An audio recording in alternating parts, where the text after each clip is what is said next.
ইমান কষ্ট কৰি অফিচৰ পৰা আহি ভিডিঅ'বিলাক বনাই থাকোঁ আজিৰ এই ভিডিঅ'টোত আমি আলোচনা কৰিম মই মোৰ ফেইলাৰৰ কথা মোৰ SBI ক্লাৰ্ক এক্সামত ফেইল হৈছিলোঁ মই ফাৰ্ষ্ট এক্সাম তাৰ পৰা মই কি শিকিলোঁ আৰু আপোনালোকে কি শিকিব লাগে কাৰণ নৰ্মেলি মানুহে সদায় এক্সাম ইয়াতে আহি পেলাই ইউটিউবত সাকসেছৰ কথা কয় ময়ো সদায় সাকসেছৰ কথাই কওঁ তিনিটা বেংক এক্সাম কেনেকৈ ক্ৰেক কৰিছিলোঁ কিবা কিবি সদায় কওঁ আজি ফেইলৰ কথা কওঁ আহকচোন মই কেনেকৈ ফেইল হৈছিলোঁ আৰু সেই ফেইলৰ আঁৰত কি সোমাই আছিল মানে মই কি ভুল কৰিছিলোঁ সেই ভুলখিনিৰ পৰা আপোনালোকে কেনেকৈ শিকিব লাগে মই নিজক শুধৰাই ল'লোঁ এবাৰ ভুল কৰি আপোনালোকে কি শিকিব ভিডিঅ'টো শেষলৈকে চাব মোৰ লাইফৰ ফাৰ্ষ্ট বেংকিং এক্সাম আছিল SBI ক্লাৰ্ক ঠিক আছে সেইটো মই 2021 চনত দিছিলোঁ ইয়েছ 2021 চনত মই ফাৰ্ষ্ট এক্সাম তেতিয়া মই বেংকৰ কাৰণে পঢ়ি থকা 3 মাহ 4 মাহ হৈছে অলৰেডি মোৰ প্ৰিলিমছৰ কাৰণে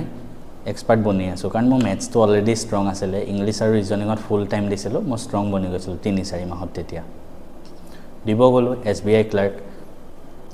ক্লাৰ্ক এক্সাম দিওঁতে মই প্ৰিলিমছত পাই গ'লোঁ তো মোৰ মনটো বহুত ফূৰ্তি লাগি গ'ল তেতিয়া মই ভাবি ল'লোঁ যে বা প্ৰিলিমছততো পাই গ'লোঁ প্ৰিলিমছত পোৱা মানে মই ভাবি ল'লোঁ জব পোৱা হয় আৰু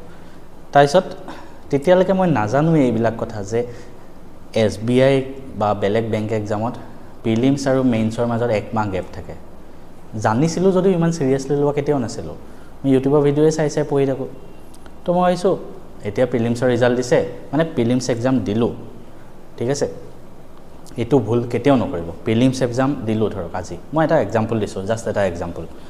আজি ধৰক কিমান তাৰিখ আজি ধৰক 10 তাৰিখ আজি 10 তাৰিখে মই ধৰক প্ৰিলিমছৰ এক্সাম দিলোঁ তাৰপিছত মই বিন্দাছ বহি আছোঁ মোৰ এক্সাম ভাল হৈছে মই জানো 10 তাৰিখে প্ৰিলিমছ এক্সাম দি মই বেলেগ একো প্ৰিপাৰেশ্যন কৰা নাই আৰু আকৌ বেলেগ প্ৰিলিমছৰ কাৰণে পঢ়ি আছোঁ মেইনছৰ কাৰণে পঢ়িব মন নাযায় অলপ টান থাকে ন তো 10 তাৰিখে এক্সাম দিম ভাবিছোঁ ৰিজাল্ট ওলোৱাই নাই কি কৰিম ন ৰিজাল্ট ওলাই গ'ল 20 তাৰিখে ধৰক 10 দিন পিছত ৰিজাল্ট ওলাই গ'ল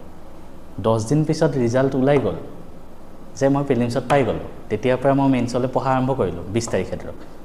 তেতিয়াই কৈ দিলে নহয় যে মেইনছ অহা মাহৰ 2 নে 3 তাৰিখে মানে প্ৰিলিমছ আৰু মেইনছৰ মাজত 20 দিন নে 22 দিনহে গেপ আছিলে তাৰ মানে মই 20 তাৰিখৰ পৰা মেইনছ পঢ়া আৰম্ভ কৰিলোঁ 2 তাৰিখলৈকে মানে 10 দিন ধৰিলোঁ নেক্সট 10 দিন তো সেই 10 দিনত মেইনছৰ কাৰণে পঢ়া হ'ব জানো আপুনিও কওকচোন কেতিয়াও নহয় হয়নে মোৰ মাথা বেয়া হৈ গ'ল তেতিয়া মই এতিয়াও মনত আছে মই প্ৰিণ্ট কৰি আনিছিলোঁ এই কাৰেণ্ট এফেয়াৰ্ছৰ কিছুমান PDF মই দিনটো কাৰেণ্ট এফেয়াৰ্ছে পঢ়ি থাকিলোঁ 3 মাহৰ বাকী একো ছাবজেক্ট পঢ়াই নহ'লে মোৰ মেথছো পঢ়া নহ'লে ৰিজনিঙো পঢ়া নহ'লে এফালে ইংলিছো পঢ়া নহ'লে অকল কাৰেণ্ট এফেয়াৰ্ছ পঢ়ি থাকিলোঁ তাৰপিছত কাৰেণ্ট এফেয়াৰ্ছো ইমান মানে ষ্ট্ৰেছ লৈ পঢ়িলোঁ একো মনত নাথাকিলে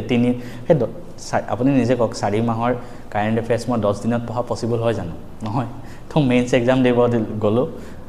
ডাইৰেক্ট মানে এক্সাম দিয়ে গম পাই গ'লোঁ যে মই নাপাওঁ বেয়া দুখ লাগিছে এদিনা মানে আহি অকলে মই তেজপুৰৰ গণেশ ঘাটত বহি আছোঁ কি হ'ব লাইফত সেই ভুলটোৰ পৰা মই কি কথা শিকিলোঁ আৰু আপোনালোকেও এই কথাখিনি এপ্লাই কৰিব যিহেতু এতিয়া IBPS ক্লাৰ্ক এক্সাম হ'ব গৈ আছে SBI ক্লাৰ্ক হ'ব গৈ আছে বা আগন্তুক যিকোনো পৰীক্ষা কি শিকিলোঁ মই নেক্সট এক্সাম কেইটাত এপ্লাই কৰিলোঁ আৰু নেক্সট মই যিকেইটা বেংক এক্সাম দিছোঁ প্ৰত্যেকটোতে মই পাইছোঁ IBPS clerk IBPS SO IT officer RBI গোটেইকেইটাতে পাইছোঁ কি শিকিলোঁ জানেনে প্ৰিলিমছ এক্সাম দিয়াৰ পিছত আজি প্ৰিলিমছ এক্সাম দি আহিলে আপুনি একদিনো হাত সাৱটি বহি থাকিব নালাগে যদি আপোনাৰ ভাল হৈছে যদি আপুনি জানে যে আপুনি কাট অফৰ ওচৰা-ওচৰি আপুনি কৰি আহিছে আজি ৰাতিৰ পৰাই মেইনছৰ কাৰণে পঢ়া আৰম্ভ কৰি দিয়ক মেইনছৰ কাৰণে পঢ়া আৰম্ভ কৰিবই লাগিব আজিৰ পৰাই ঠিক আছে সেইটো আপুনি কৰিবই লাগিব ফুল টাইম মেইনছত দিবই লাগিব সেকেন্ড কথা কি শিকিলোঁ আপুনি প্ৰিলিমছৰ কাৰণে পঢ়িব নালাগে কেতিয়াও তো কিহৰ কাৰণে পঢ়িব লাগে সদায় প্ৰিলিমছ প্লাছ মেইনছ সেইটো কথা মই শিকিলোঁ মানে এটা বেংকৰ এডভাৰটাইজমেণ্ট ওলালে এতিয়া ধৰক IBPS ক্লাৰ্ক SBI ক্লাৰ্ক হ'ব গৈ আছে যিদিন নাপায় আপুনি পঢ়িব প্ৰিলিমছ আৰু মেইনছ একেলগে পঢ়ি যাওক দিনটোত যদি 6 ঘণ্টা প্ৰিলিমছত দিয়ে 1 ঘণ্টা মেইনছতো দিয়ক বা 5 ঘণ্টা প্ৰিলিমছত দিয়ক 2 ঘণ্টা মেইনছতো দিয়ক আৰু কাৰেণ্ট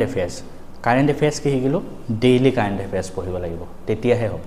তেতিয়া মেইনছলে আমাৰ লোডটো নাথাকে কাৰেণ্ট এফেয়াৰ্ছৰ তো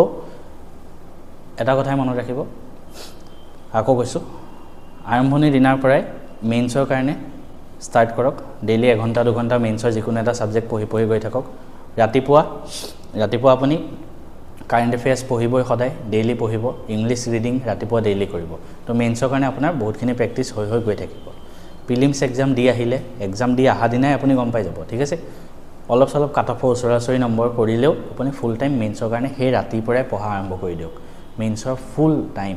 দি দিয়ক ৰিজাল্টলৈ ৱেইট নকৰিব যে প্ৰিলিমছৰ ৰিজাল্ট আহিব তাৰপিছত মেইনছৰ কাৰণে পঢ়িম সময় নাপাব 10 দিন পাব মোৰ দৰে আৰু মোৰ দৰে তেনেকৈ গৈ আল্টিমেটলি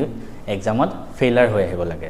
তো সেই ফেইলাৰ হোৱাৰ পিছত কিন্তু মই তাৰপিছত যিকেইটা এক্সাম দিছোঁ প্ৰত্যেকটো এক্সামৰ ন'টিফিকেশ্যন ওলোৱা আৰম্ভণি মানে তাৰপিছতো মই ভাবিছিলোঁ যে মই বেংক এক্সাম দিমেই গতিকে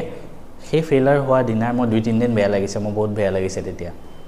কিন্তু তাৰপিছৰ পৰা মই নিজক এনেকুৱাকৈ বান্ধিছোঁ যে আজিৰ পৰা মই প্ৰিলিমছ মেইনছ একেলগে পঢ়ি গৈ থাকিম যিয়ে নহওক মই প্ৰিলিমছত পাছ কৰোঁ নকৰোঁ এদিন নহয় এদিনটো কৰিম এবছৰ লাগক 2 বছৰ লাগক 3 বছৰ লাগক মোৰ বহুত বয়স আছে তেতিয়া মোৰ বয়স তেতিয়া 21 বছৰ হৈছে 22 বছৰ বয়সত মই জব পাইছোঁ বহুত বয়স আছে 28 বছৰলৈকে জব থাকে মই যিমান পাৰোঁ কষ্ট কৰিম প্ৰিলিমছ মেইনছ একেলগে পঢ়িম এক্সপাৰ্ট বনি ল'ম মই দুইটা আৰম্ভণিৰ পৰাই পঢ়ি গৈ থাকিম তো আপোনালোকেও এতিয়া SBI এক্সাম দিব যাব IBPS প্ৰথম দিনৰ পৰাই প্ৰিলিমছ মেইনছ একেলগে পঢ়ি গৈ থাকক এই ভুলটোৰ পৰা আপোনালোকে যদি কিবা এটা হ'লেও শিকিলে কমেণ্ট কৰিব মই সদায় ছাকচেছৰ কথা কম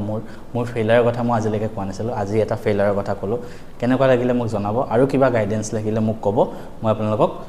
যিমান পাৰোঁ প্ৰভাইড কৰি দিম